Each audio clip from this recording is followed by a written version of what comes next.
मित्रों, कल 11 अक्टूबर है। जयप्रकाश जी का जन्मदिन है, जयंती है। और कल से यह जन चेतना यात्रा आरंभ होने जा रही है। मैं कल प्रातःकाल यहाँ से जाऊंगा जयप्रकाश जी के जन्म स्थान पर, जो कि बिहार और उत्तर प्रदेश की सीमा पर स्थित है, शताब्दी आरा। और वहां से यात्रा शुरू करके और 20 नवंबर को वापस दिल्ली पहुंचूंगा।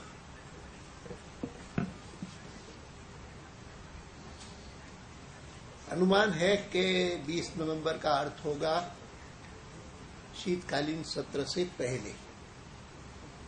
अनुमान है कि 21 तारीख को शायद शुरू हो, 20 से पहले शुरू नहीं होगा, यही एक अनुमान है। अगर शुरू होगा तो भी 20 को ही मेरा वापसी का कार्यक्रम बना हुआ है यहाँ पर। और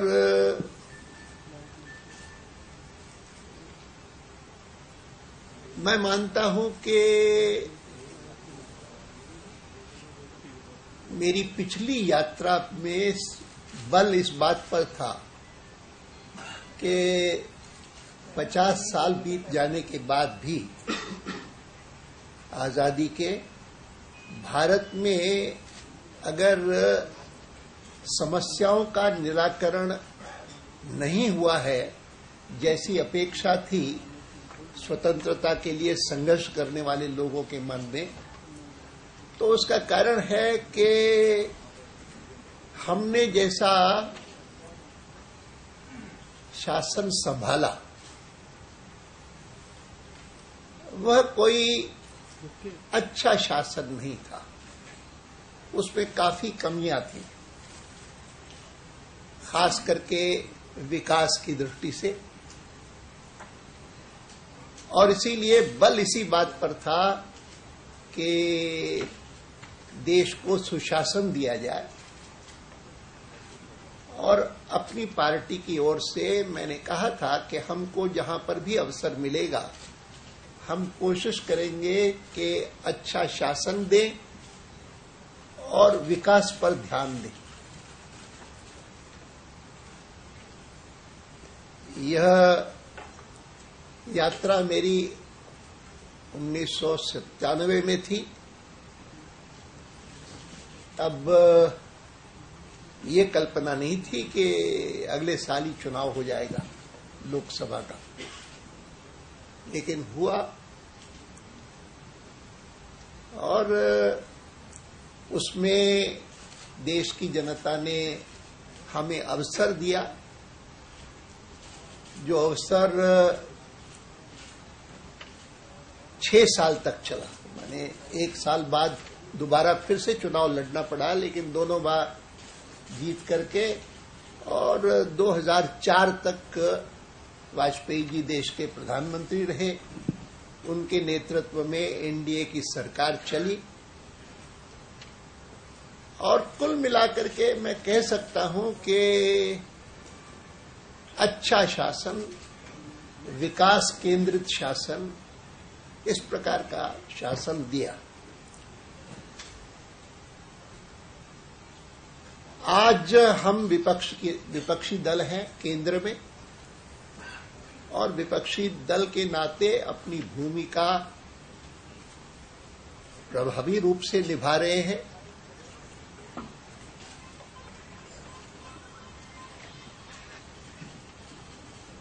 लेकिन पिछले दिनों में जो नेतृत्व देश को मिला है उसके कारण जनता के मन में पिछले साल भर में आक्रोश बढ़ता गया है। महंगाई के कारण, भ्रष्टाचार के कारण, विदेशों में रखे हुए काले धन को वापस लाने के बारे में प्रयत्नों में कमी होने के कारण या न होने के कारण, ये सब फैक्टर्स मिला करके जनता में आक्रोश बढ़ता गया और उस आक्रोश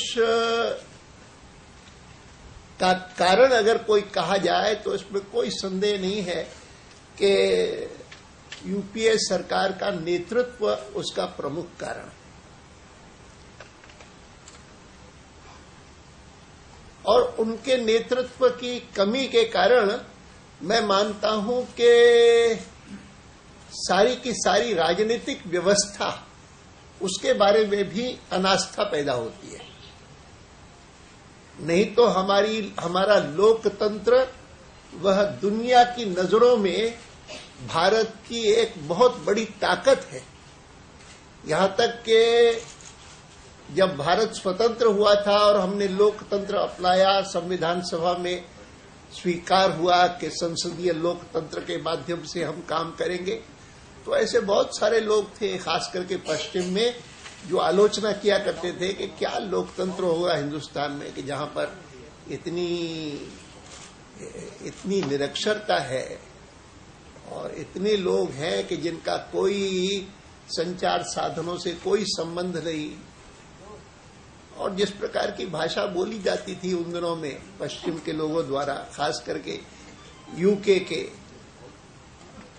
कि हिंदुस्तान में लोकतंत्र सफल नहीं हो सकता है। थोड़ा बहुत है तो इसलिए है कि पंडित नेहरू जैसे लोग हैं कि जो बड़ी निष्ठा रखते हैं लोकतंत्र में, और पश्चिम की हु आफ्टर नेहरू की चर्चा इतनी ज्यादा नहीं होती थी जितनी वोट आफ्टर नेहरू, कि उसके बाद कुछ लोकतंत्र बचेगा क्या। मैं इस बात का जिक्र इसलिए कर रहा हूं कि मैं मानता हूं कि जितनी क्षति लोकतंत्र की यूपीए के काल में हुई है उतनी पहले कभी नहीं हुई। हम बहुत सारी बातें लोकतंत्र में सुधार लाने के लिए, चुनाव सुधार आदि, ये वो सब करते रहते थे, लेकिन किसी एक पार्टी के कारण या किसी एक सरकार के कारण इतना नुकसान हुआ है ऐसा नहीं लगता था। मुझे स्वयं स्मरण है कि हमारी तरफ से वाजपेयी जी शायद उनमें से प्रमुख थे जिन्होंने सबसे पहले चुनाव सुधार का सवाल उठाया था, वे बैक इन 1970, कि भाई हिंदुस्तान में चुनाव सुधार होना चाहिए, इलेक्टोरल रिफॉर्म होना चाहिए। और एक कमेटी भी बनी थी, मैं उस समय राज्यसभा में था, मुझे भी उसमें रहने का अवसर मिला। मैं इस बात का जिक्र इसलिए कर रहा हूं कि मैं मानता हूं कि यूपीए जब संकट में आई 2006 में और 2008 में, और वो संकट जो था वो इस कारण था कि यूपीए ने तय किया कि हम अमेरिका से समझौता करेंगे और न्यूक्लियर डील करेंगे, और उनके एक सहयोगी पार्टनर जो कि प्रमुख पार्टनर थे और उनके साथ काफी देर तक थे, लेफ्ट फ्रंट वाले, उन्होंने कहा कि हम इसका विरोध करते हैं। और हम विरोध करते हैं, और उनके विरोध करने के बाद अल्टीमेटली वो अलग हो गए तो वो उनकी मेजॉरिटी चली गई, माइनॉरिटी में आ गए, और उसी समय स्वाभाविक रूप से उनको विश्वास मत प्राप्त करने के लिए कहा गया, और वो विश्वास मत प्राप्त करने के लिए उन्होंने जिस प्रकार के मार्ग अपनाए, जो कुछ किया, जो कि दुनिया को ज्ञात है, और खास करके हमारे 3 सांसदों ने जिस प्रकार से उनको एक्सपोज किया, उसमें हमको भी जानकारी थी कि ये इनको इस प्रकार के ब्राइब्स दिए जा रहे हैं, और वो ब्राइब्स जो हैं वो जाकर के वो दिखाएंगे लोगों को कि हमको ब्राइब्स दिए हैं, और उन्होंने किया। और सही लिखा था हिंदू ने बहुत विस्तार से कि इसके बाद यह सरकार किसी भी प्रकार की नैतिकता का दावा नहीं कर सकती। 19 लोगों को क्रॉस वोटिंग करवाया और वो ब्राइब्स देकर के करवाया। और मैं मानता हूं कि वो एक टर्निंग पॉइंट रहा है हिंदुस्तान के लोकतंत्र की साख में। नॉर्मली रिश्वत देने वाला, ब्राइब देने वाला चुपके से करता है, लेकिन इन्होंने चुपके से करने की बजाय तो बिल्कुल they flaunted how they were going to win votes for their party and for their government, and ensure that this government, which had committed itself to the nuclear treaty, was not going to lose. मैं मानता हूं को एक प्रकार का turning point रहा। आज के मेरे वक्तव्य में मैंने इस बात पर बल दिया है कि यह जो एथिकल डिक्लाइन रहा है इन UPA's conduct of the government's affairs and of politics has been the principal reason for the anger of the people and the skepticism about parliamentary democracy itself. And when I have undertaken this yatra, तो मेरे मन में ये था कि पिछली बार तो मैंने अच्छा शासन, विकास, इस पर बल दिया। इस बार बल दूंगा कि अच्छी राजनीति, ईमानदार राजनीति और लोकतंत्रीय राजनीति, इसको जितनी मात्रा में हम आगे बढ़ा सकेंगे और जनता उसमें बहुत बड़ा रोल प्ले कर सकती है। मैं साधुवाद देता हूं सिविल सोसाइटी के संगठनों को, जिन्होंने पिछले दिनों में भ्रष्टाचार के इशू को लेकर के, लोकपाल के इशू को लेकर के, काले धन के इशू को लेकर के और जनता में चेतना पैदा की है इसके खिलाफ। मेरा कार्य ये होगा कि इस चेतना को और बढ़ाना, जितना बढ़ा सके, क्योंकि मैं मानता हूं कि सिविल सोसाइटीज, सिविल ऑर्गेनाइजेशंस, उनकी अपनी उपयोगिता है, लेकिन डेमोक्रेसी को मजबूत करने के लिए राजनीतिक दलों की बहुत ज्यादा जवाबदारी है।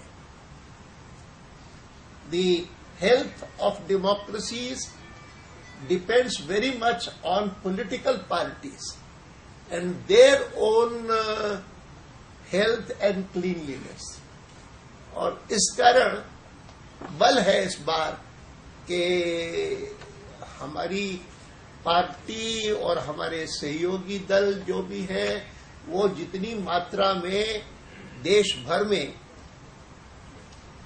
Good governance and clean politics में इन्वॉल्व होकर के जनता में जागृति पैदा करे, उतना अच्छा होगा। 2009 के चुनाव के समय मैंने कहा था कि इधर उधर से जो आंकड़े मिलते हैं कि भारत में जो काला धन रहा है, वो काला धन चाहे टैक्स इवेजन के कारण आया हो किसी के पास, या काला धन अपराध के द्वारा आया हो, ड्रग बनी के द्वारा आया हो, टेररिस्ट फंड्स में से आया हो, कैसे भी आया हो, वो बहुत सारे लोग अपने यहां नहीं रखते, विदेशों में जाकर के जमा करते हैं। और विदेशों में स्विट्जरलैंड का नाम बहुत ज्यादा होता है, और स्विट्जरलैंड के अलावा और भी कई जगह पर टैक्स हेवन्स बने हुए हैं, उनमें जमा करवाते हैं। तो 2009 में मैंने इस बात को उठाया था। मैंने कहा कि अगर सचमुच जितना पैसा भारत का विदेशों में टैक्स हेवन्स में जमा है और जो आंकड़े इधर उधर छपते हैं उनमें सच्चा कौन सा गलत कौन सा, लेकिन इतना साफ है कि बहुत बड़ा अमाउंट है और वो सारा अमाउंट अगर किसी प्रकार से हम वापस ला सके तो भारत में विकास के लिए कोई संसाधनों की कमी नहीं होगी और इसीलिए इस बात की ओर ध्यान देना चाहिए। कभी कभी लोग कहते हैं 6 साल आप भी सरकार में थे तो उस समय आपने क्यों नहीं इस दिशा में काम किया। तो मैं उनको बताता हूं कि उस समय स्थिति ये थी कि स्विट्जरलैंड का हमेशा जवाब ये होता था कि ये बैंकिंग सीक्रेसी के हमारे अपने लॉज हैं, उस पर दूसरा कोई कैसे हस्तक्षेप कर सकता है। और ये सही बात भी थी, किसी को नहीं करने देते थे। लेकिन पिछले साल जब अमेरिका में भयंकर आर्थिक संकट पैदा हुआ और कुछ मात्रा में यूरोप के भी कई देश उस प्रकार के संकट से प्रभावित हुए, तो उन्होंने दबाव डाला न केवल स्विस बैंक्स पर लेकिन बाकी टैक्स हेवन्स पर भी कि हमारे नागरिकों का जो रुपया आपके पास है वो हमको वापस दीजिए। और अमेरिका के, जर्मनी के, इधर उधर के जो दबाव को रेजिस्ट नहीं कर सके, फिर यूएन सिक्योरिटी काउंसिल का भी उन्होंने उपयोग किया एक प्रस्ताव पारित करवाने के लिए। ये सारे जो डेवलपमेंट्स हुए उसके कारण धीरे धीरे करके बाकी इन सारे देशों में भी, जिसको विसल ब्लोअर्स कहते हैं, वो तैयार होने लगे। दबाव के कारण भी उन्होंने दिया, कुछ वॉलंटरली दिया, कुछ देशों ने खरीद करके लिया उनसे, और कुछ विसल ब्लोअर्स के द्वारा हुआ। ठीक है कि जिन देशों में विसल ब्लोअर्स के लिए प्रोटेक्शन कानून नहीं है तो वहां पर लोग जेल में भी गए। अमेरिका में विसल ब्लोअर्स का, कनाडा में विसल ब्लोअर्स के लिए, न्यूजीलैंड में विसल ब्लोअर्स के लिए, और कई देशों में उनके प्रोटेक्शन के कानून हैं। हमारे यहां पर कानून बनाने की प्रक्रिया शुरू हुई और एक इंट्रोड्यूस भी हुआ लॉ विसल ब्लोअर्स को। और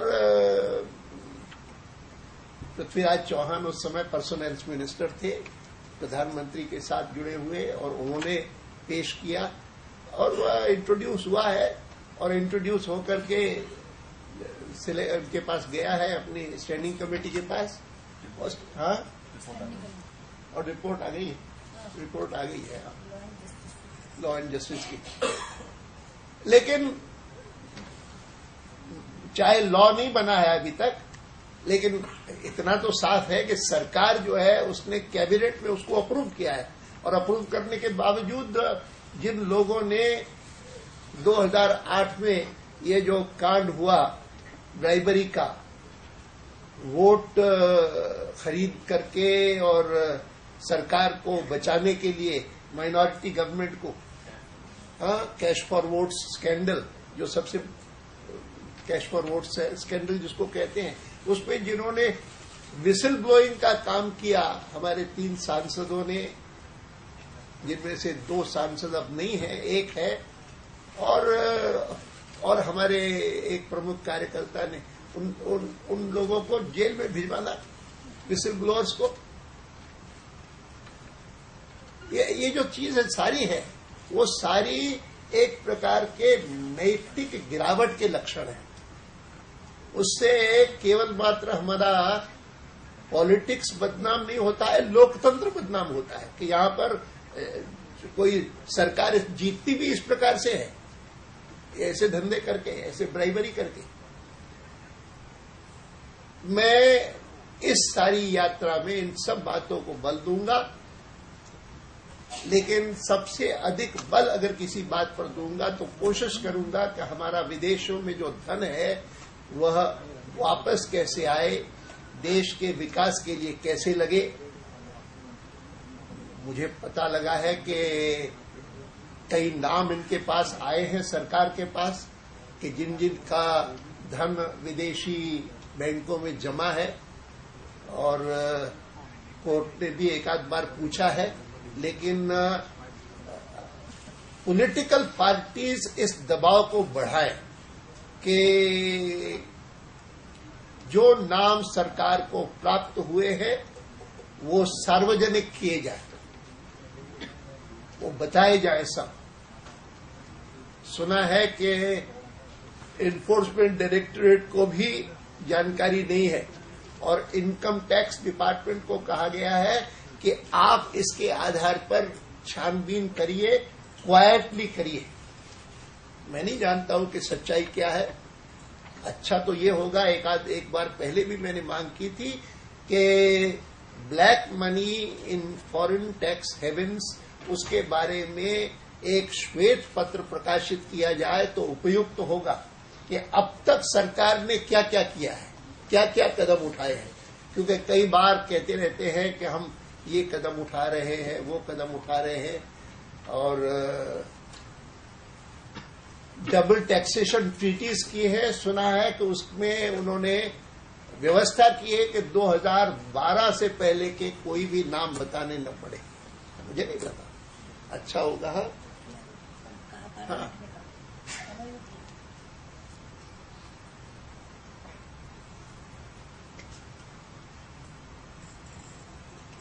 कहते हैं कि कुछ सिलेक्टेड नाम ऐसे हैं कि जो चाहते हैं कि सामने ना आए, इसीलिए ये सारा संकोच है।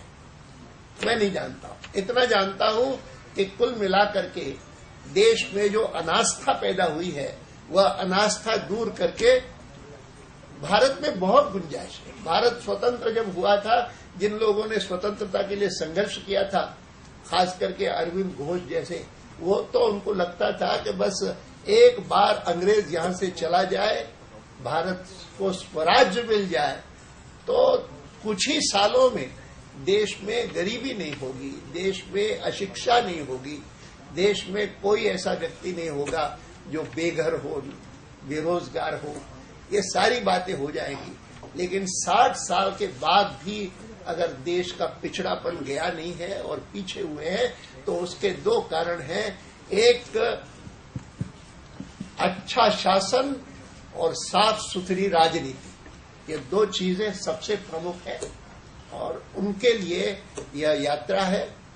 और यात्रा के माध्यम से मेरा अनुभव कहता है कि बहुत बड़ा वर्ग समाज का वह राजनीतिक पार्टियों के रैलीज में नहीं आता।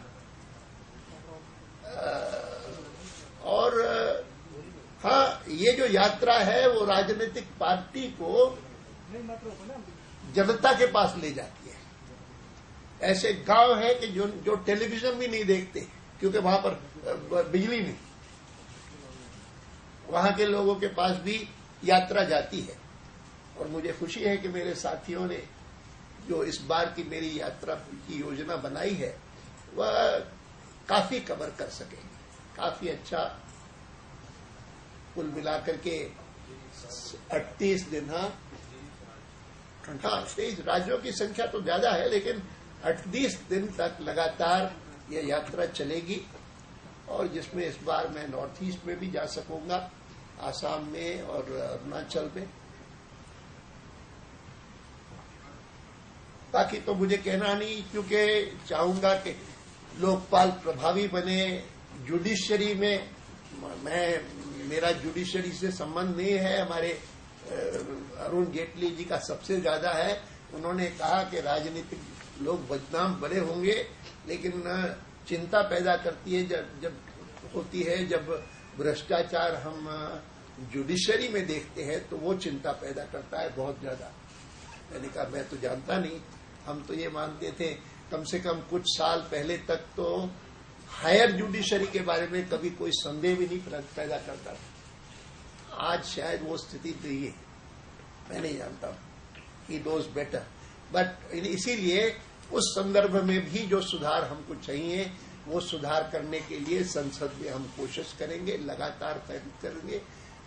इलेक्टोरल रिफॉर्म्स हमने किए हैं, अपने समय में भी किए हैं, अनेक हुए हैं, लेकिन कमी है। और खास करके मनी पावर का दुरुपयोग, भ्रष्टाचार इलेक्शंस में और क्रिमिनलाइजेशन इलेक्शंस में, ये कुछ पहलू हैं जिन पहलुओं के बारे में चिंता करनी पड़ेगी। मैंने थोड़ा थोड़ा जिक्र किया है हर चीज का, बाकी बहुत सारा काम तो हमारे सांसदों को, हमारी संसदीय दल को और हमारे विशेषकर इन मेरे पास बैठे हुए दोनों नेताओं को, इनको बहुत कुछ काम करना पड़ेगा। आने वाले शीतकालीन अधिवेशन में इन सब पहलुओं पर जिनका मैंने जिक्र किया अभी और जिनको कि मैं यात्रा के माध्यम से जनता तक पहुंचाने की कोशिश करूंगा, उनको संसद में हम उठाएंगे।